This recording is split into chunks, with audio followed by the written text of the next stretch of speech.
Le ministre des Enseignements secondaires, en collaboration avec le Minpostel, la CRTV, l'UNESCO et l'UNICEF, a développé une plateforme d'enseignement à distance pour les élèves du secondaire au Cameroun. Une série d'enseignements dispensés par des enseignants de qualité pour les élèves du secondaire.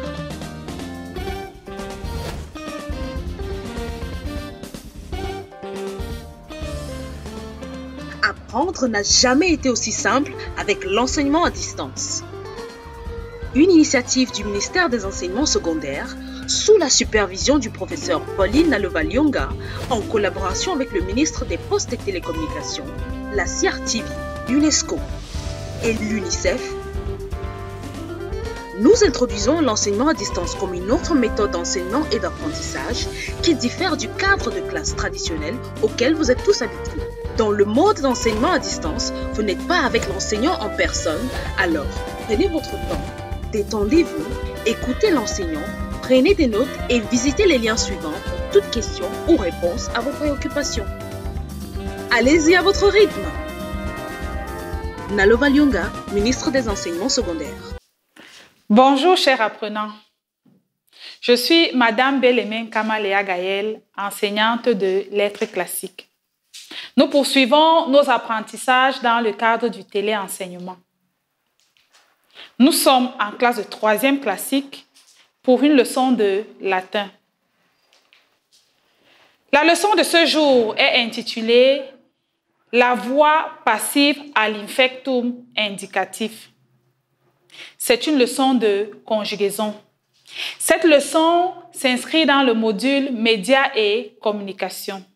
Sans plus attendre, prépare tes effets, notamment ton cahier, ton stylo et ton dictionnaire et installe-toi confortablement pour suivre attentivement la leçon.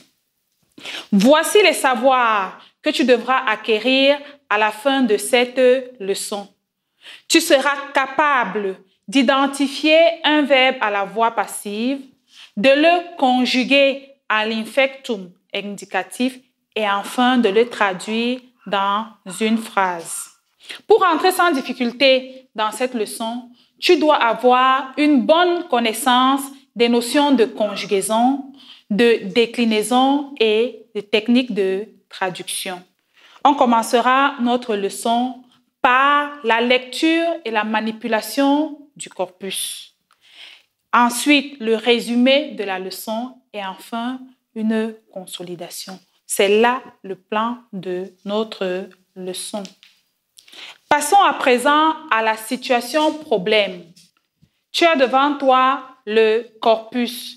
Lisons-le ensemble. Première phrase. Libri a Paulo legebantur, qu'on va traduire par « Les livres étaient lus par Paul ». Deuxième phrase. Magistra a discipulis amabitur. La maîtresse sera aimée par ses élèves. Et enfin, troisième phrase. Dea statua curu portatur. On traduira par la statue de la déesse est portée par un char. Je reprends la lecture pour te permettre de copier rapidement ce corpus dans ton cahier. Première phrase. Libri a Paulo legebantur. Les livres étaient lus par Paul. Deuxième phrase. Magistra a discipulis amabitur. La maîtresse sera aimée par ses élèves. Et enfin, troisième et dernière phrase. Dea statua curu portatur. La statue de la déesse est portée par un char. Maintenant, relève dans ces phrases les verbes conjugués. Relève dans ces phrases les verbes conjugués. Je te laisse quelques instants pour traiter au mieux cette question. Et rappelle-toi de la place du verbe dans une phrase latine. On l'a vu. Où est-ce que se place le verbe dans la phrase latine? Quand tu as repéré cela, tu pourras donc trouver les verbes présents dans ce corpus. Bien, je sais que voici ce que tu as trouvé pendant ton travail. Effectivement, Les verbes conjugués sont legebantur, amabitur et portatur. Passons actuellement à la deuxième question. À partir de la traduction française, identifie la personne, le temps et la voix de chaque verbe. Tu as repéré legebantur, amabitur, portatur. La traduction française des verbes, c'est bien évidemment est élu, sera aimé et est porté. Donne-nous la personne, le temps et la voix de chaque verbe.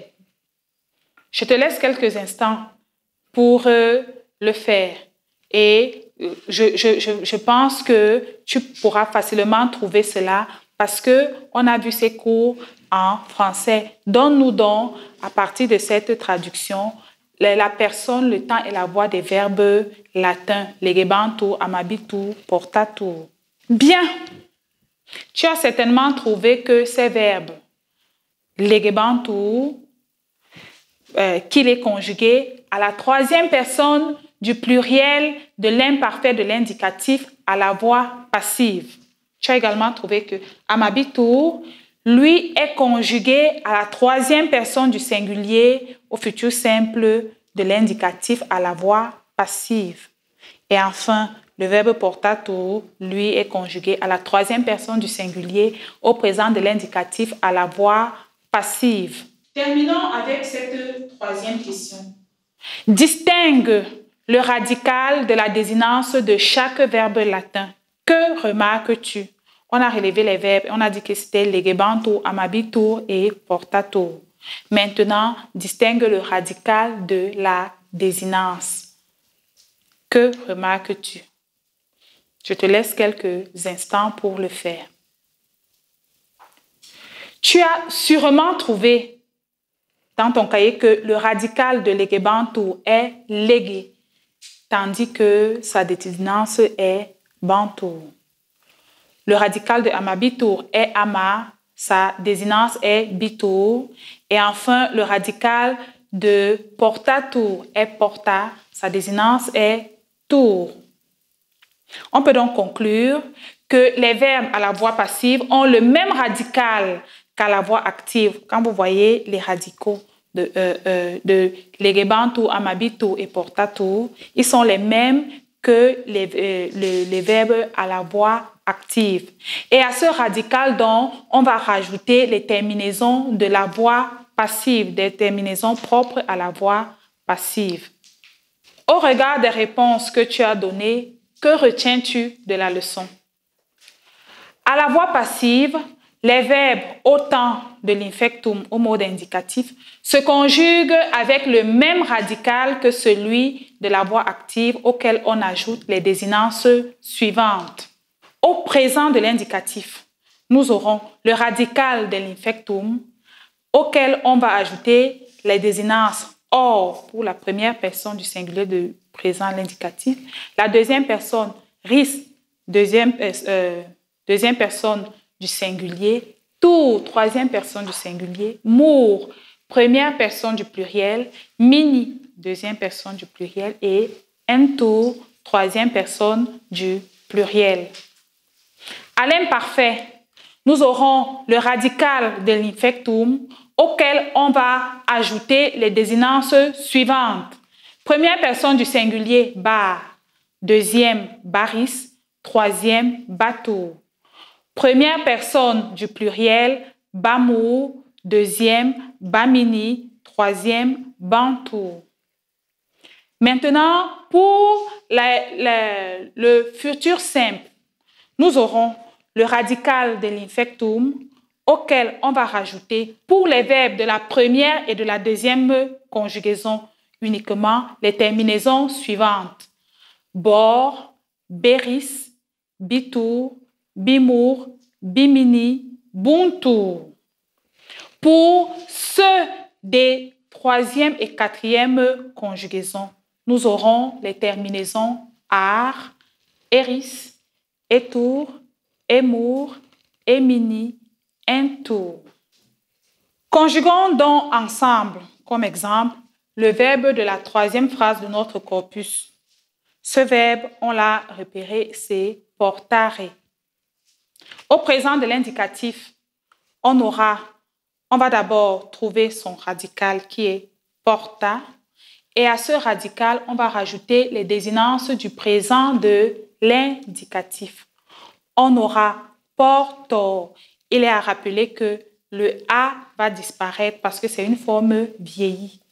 On aura donc à la première personne portor, deuxième portaris, troisième portatur, à la première personne du pluriel portamur, deuxième personne du pluriel portamini et enfin troisième personne du pluriel portantur.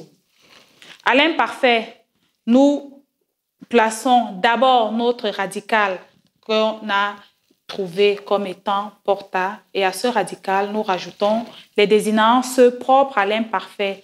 Donc, première personne, nous aurons portabar, deuxième portabaris, troisième portabatur. À la première personne du pluriel, nous aurons portabamur, à la deuxième portabamini, à la troisième portabantur. Au futur simple, même procédé, nous plaçons d'abord le radical qui est porta et on rajoute les désinences des verbes de la première et de la deuxième conjugaison parce que là, on a affaire à un verbe de la première conjugaison.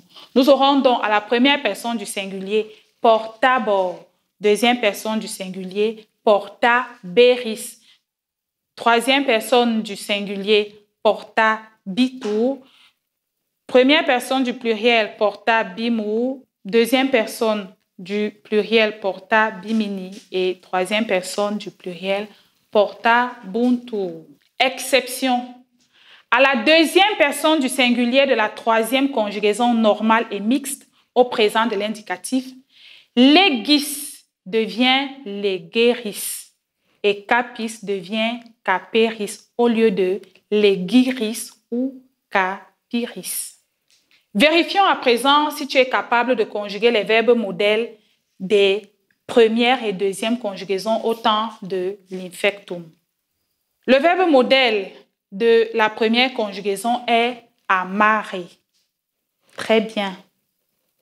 Et maintenant, quel est son radical? Son radical est ama. Et à ce radical, donc, nous allons rajouter les désinences que nous avons présentées tout à l'heure dans notre tableau.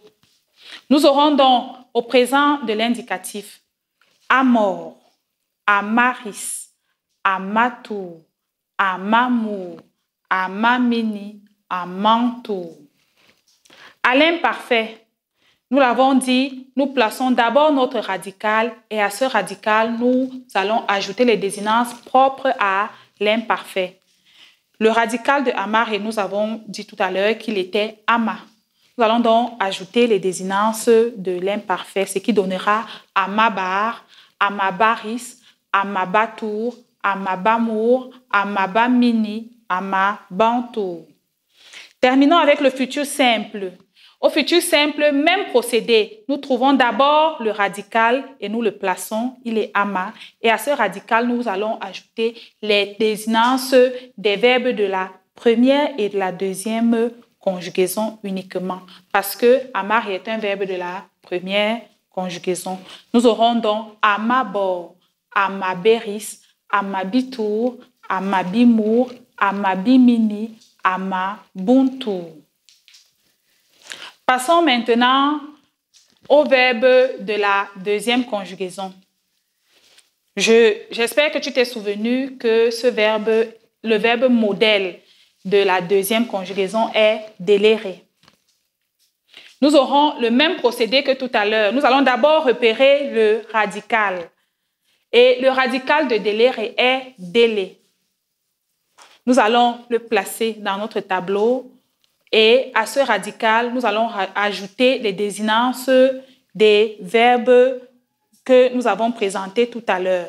Au présent de l'indicatif, nous aurons donc déléor, déléris, délétour, délémour, délémini, délintour. À l'imparfait, nous aurons delebar, delebaris, delebatur, delebamur, delebamini, delebantur. Et enfin, au futur simple, nous aurons delebor, deleberis, delebitur, delebimur, delebimini, delebuntur. Et je reprécise ici, pour le futur simple, qu'il s'agit d'un verbe de la deuxième conjugaison, dont au radical de délire, nous ajoutons les désinences des verbes des premières et deuxièmes conjugaisons. Pour finir, je te propose cet exercice à faire à la maison. Nous le corrigerons lors de notre prochaine rencontre. Soit les phrases suivantes. Romani vicuntur. Marcus a patrus curabatur. Athenienses asfinge rapiuntur et interficiuntur. Je relis les phrases pour te permettre de les noter dans ton cahier. Première phrase, Romani vicuntur. Deuxième phrase, Marcus apatre curabatur. Troisième phrase, Athenienses asfinge rapiuntur et interficiuntur. Voici la consigne. En 1, relève dans les phrases les verbes conjugués. Relève dans les phrases les verbes conjugués. Ensuite, en 2, à quel temps sont-ils? À quel temps sont-ils? En 3, conjugue-les à toutes les personnes au même temps. Conjugue-les à toutes les personnes au même temps. Et enfin, en 4, traduis ces phrases en français. Pour mener à bien cet exercice et pour davantage tes essais en ce qui concerne la leçon, je te propose des sites, des références bibliographiques qui t'aideront à parfaire ton apprentissage. Parmi ces sites, nous avons Bibliotheca Classica Selecta et www.arrêtetonchar.com. Nous sommes arrivés à la fin de notre leçon. Nous avons tout d'abord vu ce qu'est la voix passive, puis nous avons présenté les différentes désinences des verbes à l'infectum, à la voix passive, et enfin, nous avons conjugué le verbe de la troisième phrase à l'infectum à tous les temps de l'infectum. D'ici à ce qu'on se retrouve, le prochain cours portera sur la voix passive au perfectum indicatif. Porte-toi bien.